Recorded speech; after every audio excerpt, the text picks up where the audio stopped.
ఒకవైపు 175కి 175 మేము గెలవబోతున్నాం అంటూ గట్టిగా జగన్మోహన్ రెడ్డి చెప్తా ఉన్న సందర్భంలోనే 11 మంది సిట్టింగ్ ఎమ్మెల్యేలను కానీ అలాగే ఇన్ఛార్జీలను కానీ మార్చడాన్ని ఎలా చూడొచ్చుంటారు?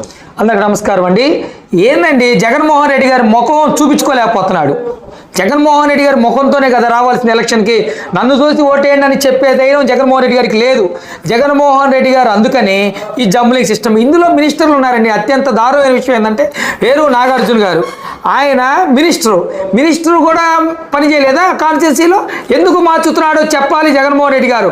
ఈ జంబ్లింగ్ ఎందుకు చేస్తున్నాడయ్యా అంటే మేము సూటిగా అడుగుతున్నాం, చెప్తున్నాం జనాలకు కూడా. ఎందుకు అంటే మినిమం దారాదత్తు కూడా కోల్పోతారు. వీళ్ళు చేసిన అన్యాయాలు అక్రమాలు ఏమి అన్ని బోటబా మాటలు చెప్పారు కాబట్టి వీళ్ళు అక్కడే అదే ముఖంతో జగన్మోహన్ రెడ్డి ముఖాన్ని ఎటు కూడా చూపించలేరు, ఈ ఎమ్మెల్యే ముఖం కూడా చూపించలేరు. కాబట్టి వీళ్ళ పక్క కాన్స్టిట్యున్సీకి మారిస్తే ఏమన్నా చెల్లని రూపాయి, ఎక్కడైనా చెల్లని రూపాయి కదండి. రూపాయి ఎక్కడైనా పని చేస్తే రూపాయి, లేదంటే చెల్లదు కదా. ఆ కాన్స్టిట్యున్సీలో చెల్లని వాడు ఈ కాన్స్టిట్యున్సీలో రూపాయి చెల్లిద్దా?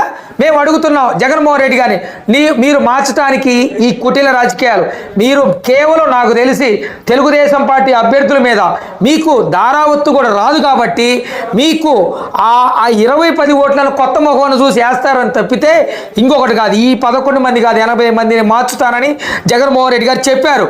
వాళ్ళ టీం చెప్పింది.